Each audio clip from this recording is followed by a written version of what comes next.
en esta semana recordamos la pasión y muerte del Señor, recordamos su resurrección, pero empieza con un evento que se sale de toda esta dinámica de lo que es la Semana Santa. La entrada triunfal del Señor en Jerusalén es un evento que tiene un simbolismo o un significado o unas características totalmente distintas a lo que realmente se vivió en esa semana. Fue una entrada triunfal, fue una entrada de adoración, fue una entrada de alabanza y yo me preguntaba mientras meditaba sobre estos temas, ¿qué importancia o cuál sería el propósito de que esto sucediera de esta manera? Porque el propósito del plan de Dios era justamente la redención, el cumplimiento de la promesa y de la profecía. Y justamente me preguntaba qué importancia tiene la entrada triunfal en el contexto de lo que la celebración de la Semana Mayor significa. Y vino una pregunta, y es la pregunta que aparece en el título del mensaje: ¿por qué un rey se montaría en un asno en vez de montarse en un caballo? Es como, wow, si el propósito era la adoración, si el propósito era la exaltación, si el propósito era todo esto que tiene que ver con un engrandecimiento del nombre de Dios y lo que hemos cantado, que el pueblo cantaba hosanas y bendecían el nombre del Señor, ¿por qué entra a Jerusalén triunfante, porque así le llaman la entrada triunfal, montado en un asno? Y ni siquiera en un asno, en un pollino, dice la palabra. Y un pollino es ni siquiera un asno, es un cachorro de asno. Nunca lo había montado nadie, dice la palabra de Dios, que también la leímos. Y muchos se preguntan por qué esto tendría que suceder así, y por eso es que lo pongo en el contexto de la profecía. Zacarías, capítulo 9, versículos del 9 al 10. Versículo 9. Alégrate mucho, hija de Sión. Da voces de júbilo, hija de Jerusalén. He aquí tu rey vendrá a ti, justo y salvador, humilde y cabalgando sobre un asno, sobre un pollino, hijo de asna. Y de Efraín destruiré los carros y los caballos de Jerusalén, y los arcos de guerra serán quebrados. Hablará paz a las naciones, y su señorío será de mar a mar, y desde el río hasta los fines de la tierra. Así que, si acaso nos hemos preguntado por qué un rey montaría un asno o un pollino en vez de un caballo de guerra, justamente es el cumplimiento de esta profecía que nosotros acabamos de leer. Y porque esa profecía dice que el rey, el Salvador, entraría a Jerusalén montado en un asno. Entraría a Jerusalén montado en un asno. Y a primera vista pareciera como que esta elección no era muy usual para alguien que representaba justamente el rey, la realeza. Pero yo me tomé el trabajo de averiguar algunos contextos en los cuales la figura real o la figura de importancia venía montado en un asno y tiene que ver con el propósito de esa entrada. Cuando un rey en el Antiguo Oriente entraba en son de guerra para pelear, para conquistar, para invadir, para defender, Cuando la acción era una acción de guerra, el rey entraba o participaba de la batalla montado en un corcel de guerra. Pero cuando el propósito de cualquier monta de estas era un propósito de paz, un propósito de humildad, un propósito de concertar, de reunir al pueblo en un ambiente de paz, solían entrar montados en asnos y no en caballos de guerra. Y vinieron a mi mente algunas que me puse a investigarlas, no las voy a leer todas, pero por ejemplo, cuando el rey Salomón iba a ser instituido como rey de Israel, como rey de los judíos, en el tiempo ese, justamente fue llevado y entrado a la ciudad montado en un asno, no en un caballo.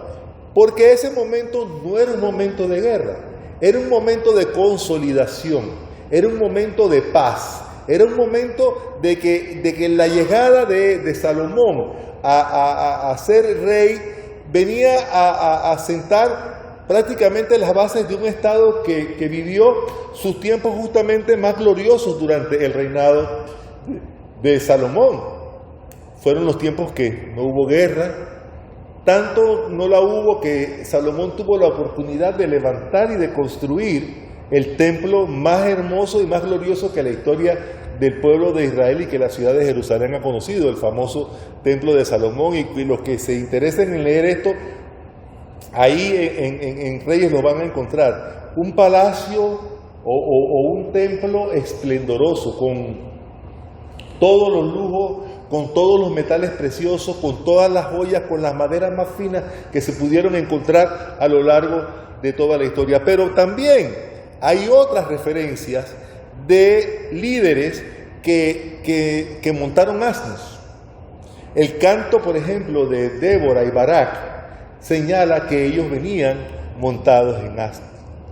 En 2 Samuel también llaman al rey y a la figura preponderante a venir montados en un asno. Entonces la mención del asno aquí en la profecía de Zacarías corresponde a la descripción de un rey, sí, de un rey glorioso, sí, pero de un rey que sería justo, dotado de salvación, humilde, y en lugar de llegar como un conquistador en un caballo de guerra, entra en son de paz, montado en un pollino.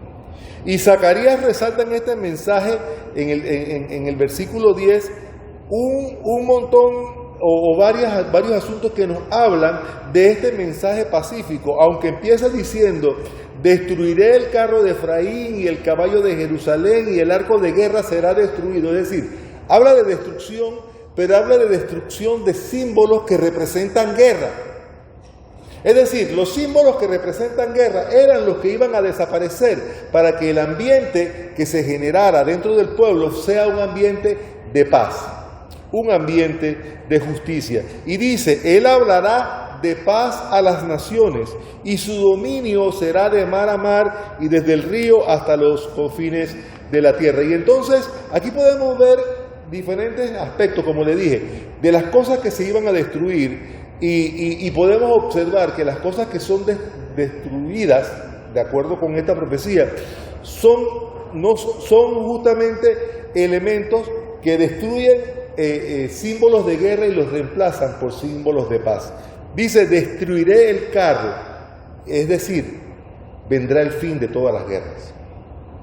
Destruiré el caballo de Jerusalén, no hay necesidad de caballos de guerra. El arco de guerra será destruido. No habrá necesidad de armas, ni de flechas, ni de arcos, ni de cañones, ni de pistolas, ni de bomba atómica. No habrá necesidad de nada. Y hablará de paz a las naciones, que trae entonces un mensaje de, como decía yo hace un rato, de reconciliación.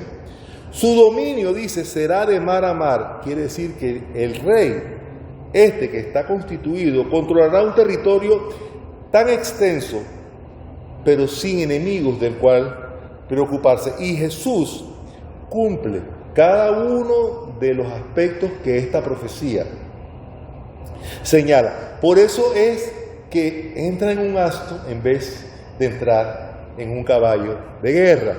Y la paz que el Señor proclamó empezó a ser declarada desde su nacimiento. Ustedes recuerdan la canción de los ángeles y ante los pastores que escucharon esta alabanza, ¿qué decía? Gloria a Dios en las alturas y a los hombres paz en la tierra. Es decir, los ángeles, con el advenimiento del Señor, con el nacimiento del Señor, ya estaban proclamando este mensaje y esta acción de paz, no de guerra, que era el propósito principal por el cual el Señor vino. Gloria a Dios en las alturas y en la tierra paz a los hombres. Y la Biblia, algunas personas citan mal este versículo porque dice paz a los hombres de buena voluntad, pero eso no es lo que dice la palabra de Dios. La palabra de Dios dice paz y buena voluntad para los hombres. No es que los hombres tienen una buena voluntad, sino que los hombres son regalados con paz y dotados con la buena voluntad de Dios. ¿Me explico? Es una diferencia que parece sutil, pero no es que yo soy bienaventurado o bendito porque yo soy un hombre de buena voluntad, porque la buena voluntad radica en mí. No, lo que dice este canto de los ángeles es que el advenimiento del Señor nos va a traer paz y nos va a regalar a la vida y al corazón de todos y cada uno de nosotros buena voluntad. ¿Estamos claros con eso? Es bien importante que tengamos esto. Y esta profecía entonces de Zacarías se cumple. Y la respuesta a la pregunta ¿por qué el rey entraría en un asno y no en un caballo? Es justamente porque estas señales y estos símbolos proféticos tenían que ser cumplidos. Si el Señor no hubiera entrado en Jerusalén de la manera que entró, entonces esta profecía que dijo Zacarías nunca se habría cumplido. Y era importante que se cumpliera, y no solamente por el hecho de que se cumpliera la profecía, sino el hecho de que se cumpliera justamente en la persona de Jesús, porque entonces lo declaraba a él, a Jesús, como rey, como el Mesías, como el rey prometido para la liberación del pueblo. Y solamente quiero recordar algo que para mí es bien importante. Muchas personas dicen que el Señor nunca se declaró a sí mismo como el Hijo de Dios y como Mesías, y hay personas que lo discuten, pero yo quiero citar para ustedes solamente un versículo. Lo acabamos de estudiar en el estudio bíblico del martes en la noche, cuando Jesús le pregunta a sus discípulos, a sus apóstoles, ¿quiénes dicen la gente que soy yo? Y él le contesta, unos dicen que eres Elías, otros dicen que eres uno de los profetas, otros dicen esto y otros dicen aquello. Y entonces, después que el Señor recoge las respuestas de lo que la gente decía que era él, entonces le pregunta a ellos, ¿y ustedes quién creen que soy yo? Y entonces ahí es donde de Pedro, el apurado de Pedro, se levanta y se presenta de frente ahí, todo impetuoso, y dice, tú eres el Cristo, el Hijo de Dios. Y entonces el Señor le da una bendición y le dice, bendito, bienaventurado eres Pedro, porque esto que acabas de decir no te lo reveló ningún hombre, ni sangre, ni carne. Esto es una verdad que te ha sido revelada por el mismo Padre que está en el cielo. Y ustedes pueden creer que después de esta bendición que el Señor le da a Pedro, solamente unos versículos más adelante, Cuando Él le dice, ok, esto no se lo digan a nadie. Esto no se lo digan a nadie, esto le ha sido revelado a ustedes, pero no se lo digan a nadie, porque viene el tiempo cuando el Hijo del Hombre va a tener que sufrir, va a tener que morir, va a padecer y va a ser muerto, y eso va a ser pronto. Y Pedro, el mismo que había declarado aquello, dice, no, eso no va a pasar nunca. Eso nunca va a pasar, porque para eso estamos nosotros aquí. Y ese mismo Señor Jesús, que dijo esta bendición, bienaventurado eres tú, Pedro, porque no te lo ha revelado ni sangre ni carne, sino mi Padre que está en los cielos, le dice, solamente 3 o 4 versículos más adelante, apártate de mí, Satanás, porque me estás tentando al incumplimiento justamente del propósito de salvación, que era la pasión y muerte del Señor. Así que no estamos libres de cometer errores, de equivocarnos en algunas afirmaciones que hacemos, pero sí es importante que reconozcamos, y que yo estoy seguro que la mayoría de ustedes lo han tenido en su corazón, entender que esta venida del Señor es la que nos trae paz a nuestra vida y buena voluntad, que fue prometida desde los cantos angelicales en Navidad como esta entrada triunfante en Jerusalén. Y ciertamente Zacarías sigue diciendo algunas cosas, algunas ideas, pero después me quedé pensando, bueno, está bien, ya entendí esto, pero eso fue lo que pasó en aquel tiempo, y eso es la importancia o el propósito de la respuesta a la pregunta ¿por qué entregó un asno? Para el cumplimiento de la profecía. Pero entonces viene, ¿y qué importancia tiene para nosotros hoy? ¿Cuál es la importancia desde el punto de vista espiritual y desde el punto de vista doctrinal y la enseñanza para nuestras propias vidas de la entrada triunfal en Jerusalén? Parece que fue un evento como muy baladí, muy sutil, pero fíjense, la entrada triunfal del Señor Jesús en Jerusalén es una de las pocas veces, o más bien es uno de los pocos eventos en la vida de Jesús que es relatado en cada uno de los 4 evangelios. Generalmente hay muchos eventos que algunos están en Marcos, algunos están en Mateo, algunos están en Lucas, algunos están en Juan. Hay unos que se repiten en los sinópticos, que llaman los evangelios sinópticos. Pero la entrada triunfal de Jesús a Jerusalén es un evento tan importante, lo que nosotros llamamos el Domingo de Ramos, dentro del contexto de nuestra celebración, que es el domingo antes de la crucifixión del Señor. Decía, esta entrada aparece en los 4 evangelios relatados, tanto en Mateo, en Marcos, en Lucas y en Juan. Y les voy a dar las citas, no para que la leamos aquí, pero leímos en el devocional, leímos la versión de Marcos. Pero en Mateo está en Mateo 21 del 1 al 17. En Lucas está en Lucas 19 del 29 al 40. Y en el Evangelio de Juan, que generalmente narra cosas diferentes de los sinópticos, también está descrito este evento. En Juan capítulo 12 del 12 al 19. Entonces, si tomamos en cuenta que es uno de los pocos acontecimientos en la vida de Jesús que merece la mención de los 4 evangelistas, alguna importancia especial debe tener. Porque hay eventos que no son narrados en todos los evangelios, pero este sí. Ahora les pregunto, ¿y qué importancia tiene?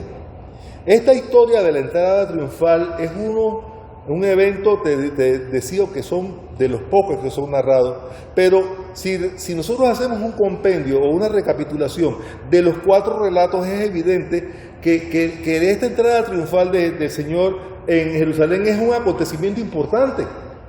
Una importancia especial tenía que tener para que los 4 evangelistas hicieran mención de él. Y no solamente para las personas en el tiempo de Jesús, porque nosotros estamos recibiendo estas narraciones ahora para los cristianos a lo largo de toda la historia y a los que hoy celebramos un domingo de Ramos, así le llamamos, en recordación de esta ocasión tan trascendental. Ese día Jesús entró en Jerusalén, como hemos leído, montado en un pollino en el cual ningún hombre se habría montado. era como ¿cómo es que le llaman? Como un potrillo de asno, no le digo cachorro porque los cachorros son de otra cosa, un asnito, un pollino, como un pony chiquitito, sí, pero un pony de asno, no de caballo.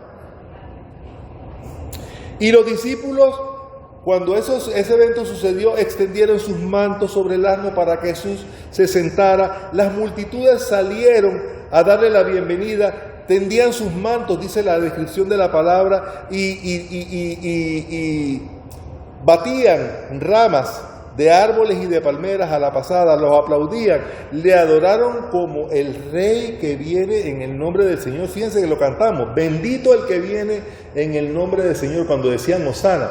Esta frase, Hosana, bendito el que viene en el nombre del Señor, tiene su origen en este evento, justamente, en este evento.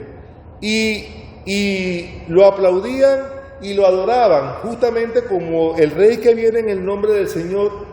Pero él se dirigía al templo, justamente donde le enseñó a la gente, lo sanó, y tuvo uno de los momentos más, en su momento, uno de los momentos más inexplicables para mí.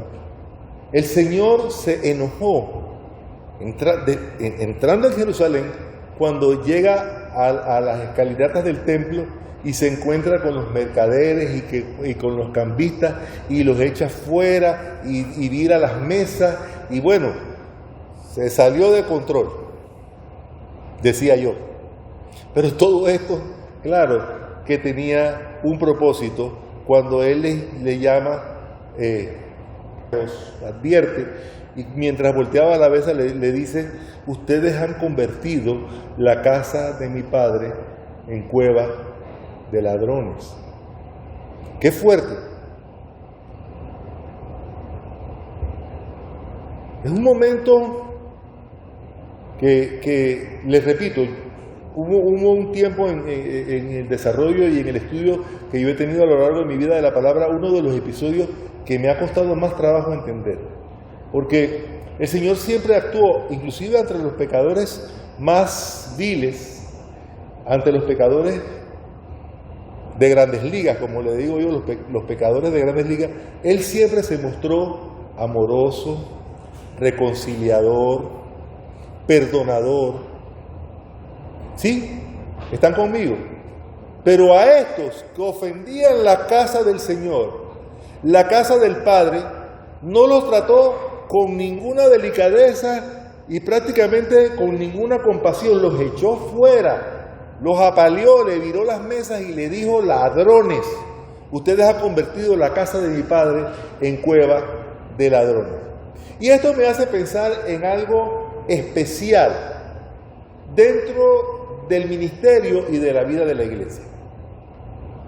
Fíjense, la iglesia está constituida o formada por diferentes equipos de trabajo, por diferentes ministerios, por diferentes propósitos.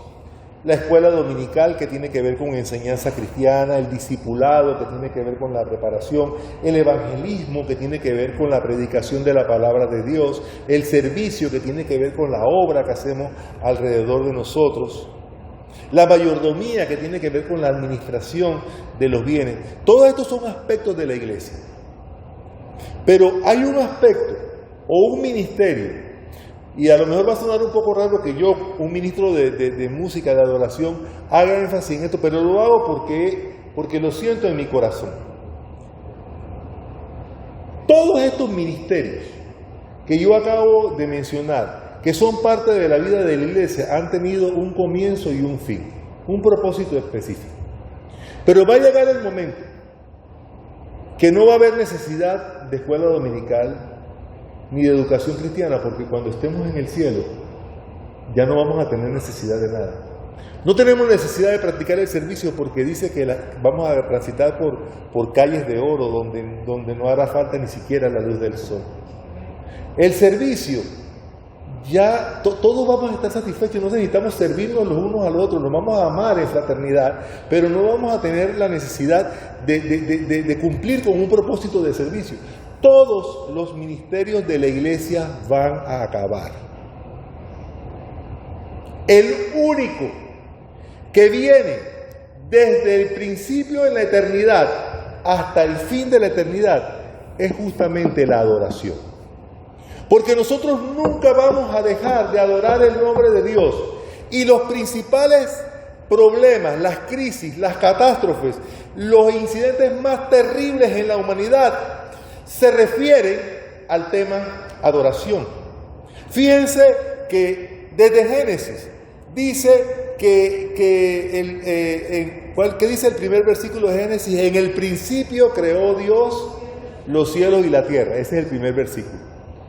Y entonces el segundo versículo dice: la tierra estaba desordenada y vacía.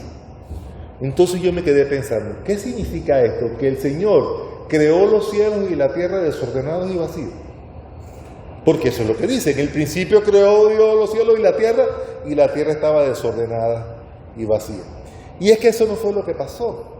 Lo que sucedió, lo podemos encontrar mucho más adelante en la Escritura, es que cuando el Señor creó el mundo, lo creó perfecto. Y una tercera parte de sus ángeles se rebelaron contra Él y le hicieron choque. ¿Y usted sabe cuál era el tema de esos ángeles? La adoración. Uno de ellos se creía el ángel de luz, el que representaba todo. Quería estar a nivel de Dios y ser adorado como Dios. Y Dios lo desechó y lo tiró al abismo. Y esa caída de esa tercera parte de los ángeles del cielo fueron los que provocaron que la tierra estuviera desordenada y vacía. Por eso el Señor tuvo que venir y crear todo este mundo tan hermoso. Pero el primer problema de la Biblia es justamente un problema de la caída del ángel de luz, porque quería ocupar el lugar de Dios. Ustedes saben cuál fue el gran pecado de la Torre de Babel, que ellos querían construir una torre que llegara hasta el cielo, alcanzar el cielo con sus propios méritos.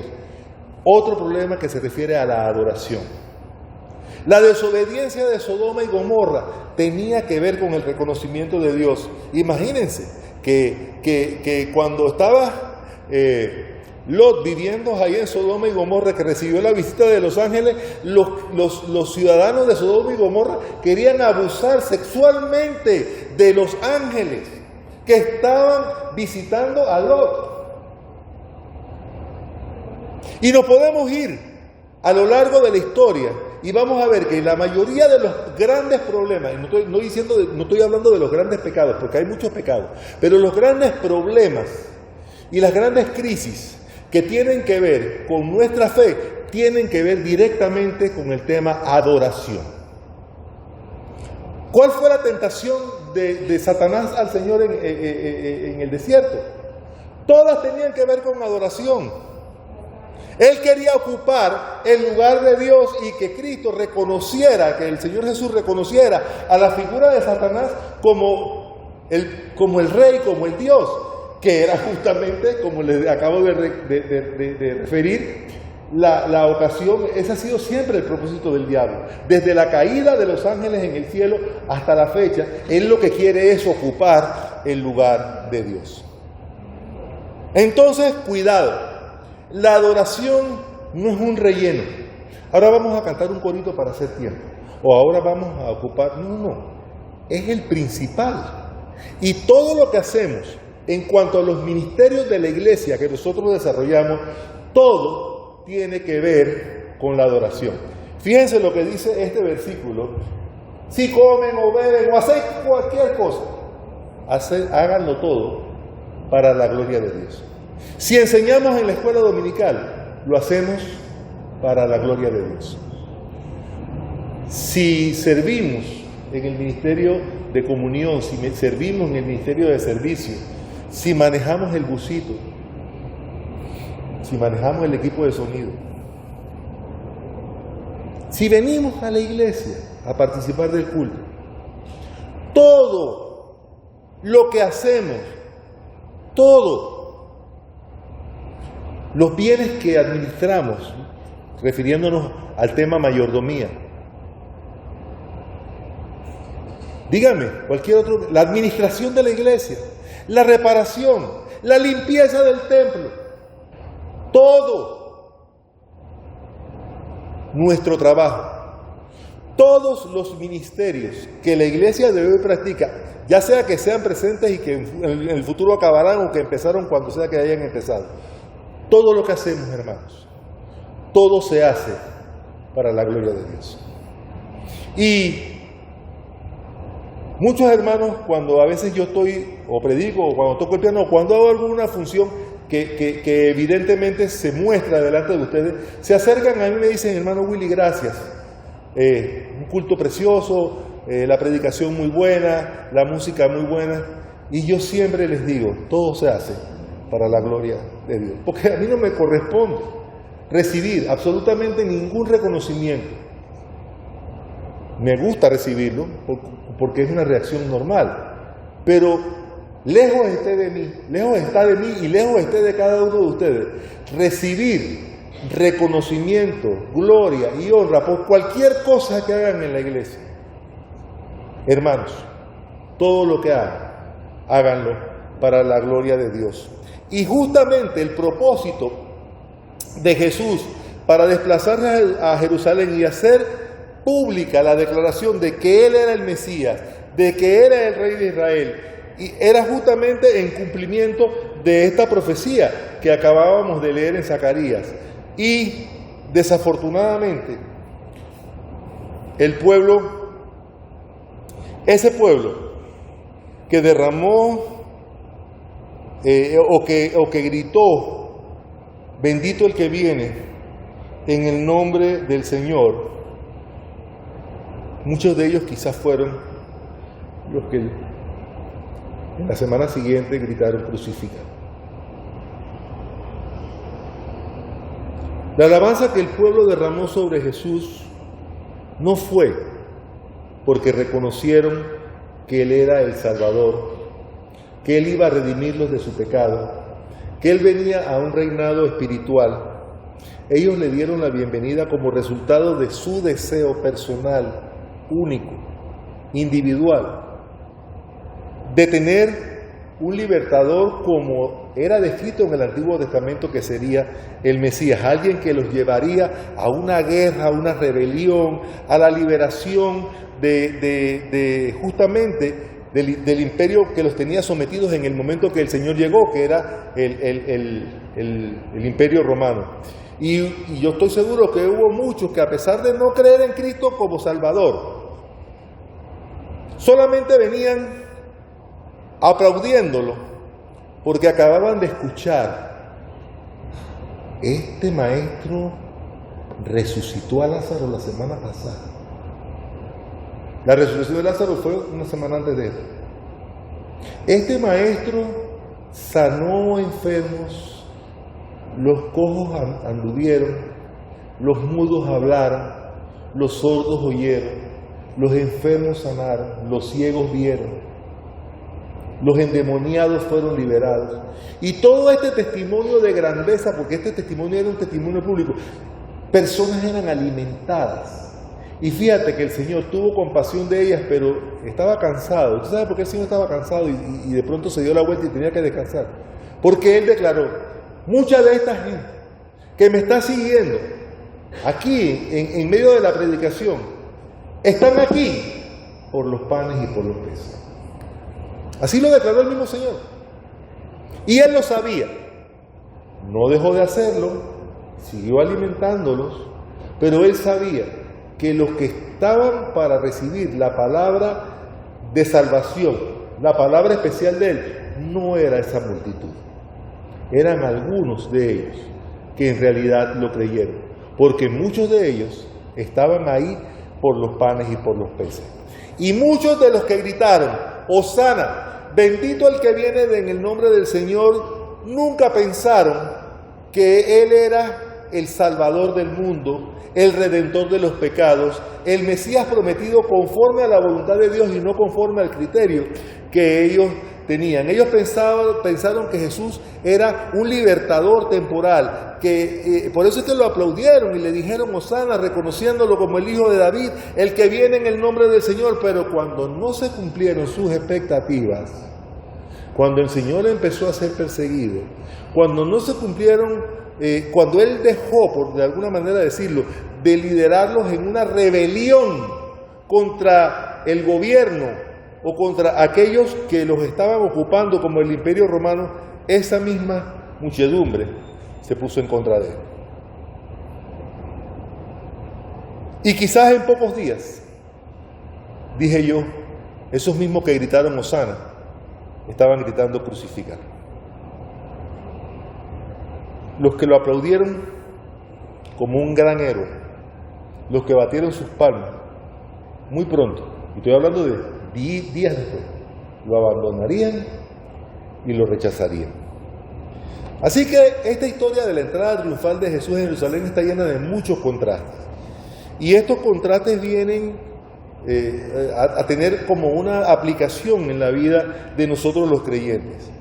Es la historia del rey, que vino como un siervo humilde, montado en un asno, no presumiendo de un gran caballo de guerra ni de un corcel, no venía con vestiduras reales, sino con la ropa de los pobres, con humildad. Jesucristo no viene a conquistar a la fuerza, como los reyes de la tierra, sino a conquistar con amor. Un mensaje de gracia, de misericordia y su propio sacrificio de vida por amor a su pueblo y a todos y cada uno de nosotros.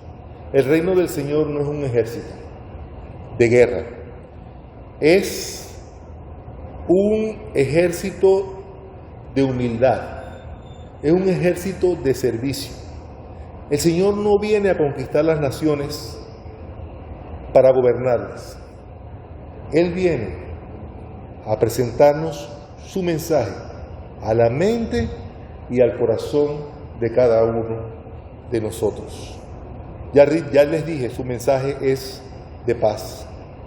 Su mensaje es de comunión con Dios, no de una paz temporal, sino de una paz permanente. Y muchas veces, yo estoy seguro, esto que les voy a decir ya lo he dicho varias veces, el que de ustedes me diga que desde que conoció al Señor no ha tenido ningún problema, yo le tendré que llamar mentiroso. Porque todos hemos padecido pruebas, momentos fuertes, momentos terribles, guerras, malentendidos con nuestros vecinos. Todo lo hemos padecido. Pero la entrada triunfal del Señor en Jerusalén, y que representa la entrada en nuestros corazones, lo que nos trae a nosotros, dije hace un rato, es paz y buena voluntad. Y si Jesús no ha hecho la entrada triunfal en cada uno de nuestros corazones, yo les invito a que le permitan hacerlo. Que esta entrada triunfal del Señor Jesús en Jerusalén, con estas alabanzas, sea un simbolismo de la entrada de Él a nuestros corazones. Y cuando nosotros le digamos, Hosana, gracias Señor por entrar a mi vida, bendito el que viene en el nombre del Señor, lo hagamos en el entendido que estamos haciendo una declaración eterna, permanente, y no seamos como estos seguidores que gritaron eso con unas expectativas y cuando sus expectativas no fueron bien satisfechas, entonces le dieron la espalda. Así que nosotros, sus hijos, los creyentes, debemos, y es mi invitación en esta mañana, en esta tarde, que mostremos estas mismas cualidades de humildad, que seamos elementos de paz, que seamos elementos de buena voluntad, que seamos de buen testimonio y que el mundo pueda ver en cada uno de nosotros al verdadero Rey triunfante, no el Rey de la guerra, sino el Rey de la paz en la vida, en los corazones y en la mente de cada uno de nosotros. Que el Señor les bendiga, mis amados.